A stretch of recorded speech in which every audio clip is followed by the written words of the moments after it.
Muito bom dia, Sra. Presidente.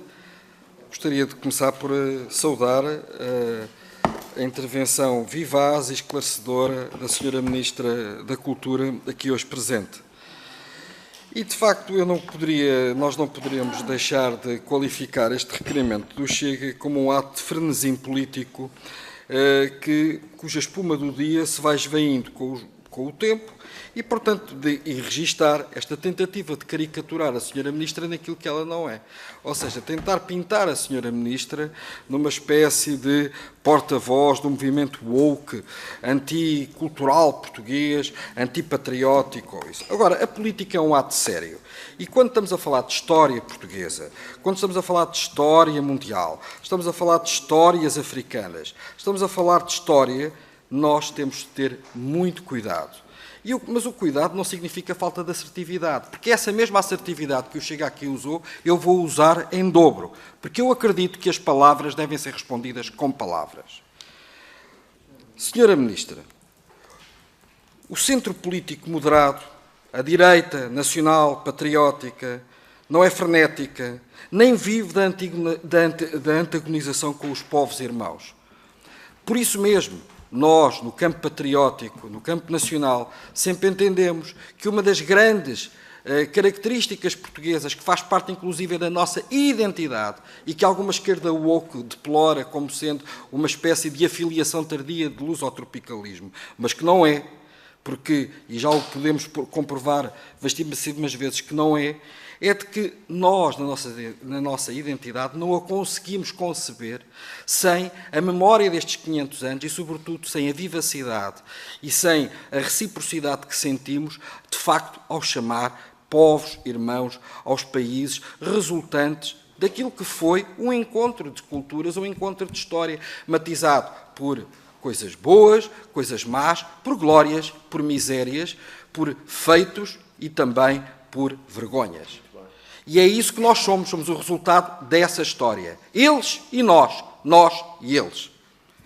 E, portanto, quem é de direita e defende Portugal tem necessariamente de defender uma boa relação, uma relação sã, saudável, cordial e calma com os países que nasceram de nós. Por isso mesmo, é uma perspectiva natural, o reconhecimento natural deste debate. Este debate existe porque nós não o suscitamos. Este debate existe porque existe desde a história mundial e a história europeia, desde o pós-guerra. É uma consequência natural dos movimentos de descolonização, dos movimentos de autodeterminação. É uma consciência também natural da autorreflexão e da auto-identificação que as próprias potências europeias e ocidentais fizeram revisitando o seu passado. Não revendo o passado, mas revisitando-o. E, portanto, a melhor resposta que temos a dar a esse debate é uma habilitação histórica, política, sobre ele mesmo.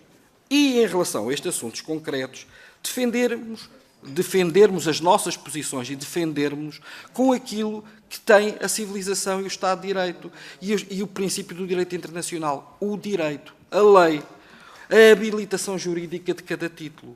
Por isso, estou particularmente descansado pela declaração, e nós estamos particularmente descansados pela declaração inicial da Sra. Ministra, que, até prova em contrário, garante que, por exemplo, no Museu Nacional de Etnologia não existe uma única obra indevidamente apropriada. E aqui a apropriação e o título de apropriação legítima ou ilegítima não carece de pergunta, pelo menos de quem defende patrioticamente a cultura portuguesa e o nosso património. Não merece qualquer dúvida, porque aqui a questão é da apropriação se foi juridicamente à face do direito coevo do momento, passo o pleonasmo, se essa apropriação foi correta ou não foi correta. Por isso, gostaria também de agradecer esta clarificação. Por fim, Sra. Ministra, gostaria de lhe perguntar se a perspectiva de uma cooperação isto porque o Chega veio aqui, no fundo, querer reabrir um contencioso pós-colonial, que já está encerrado, pelo menos, desde a normalização das relações com os antigos países africanos, encetada pelo governo de Francisco Sá Carneiro, em 1980, que restabeleceu todas as relações diplomáticas com as nossas antigas colónias, se esta cooperação pode ou não deve ser aprofundada com os países africanos de língua oficial portuguesa, com o Brasil, com Timor-Leste, com a União Indiana, com a República Popular da China, nomeadamente também na proteção do património que deixámos nesses países. Muito obrigado.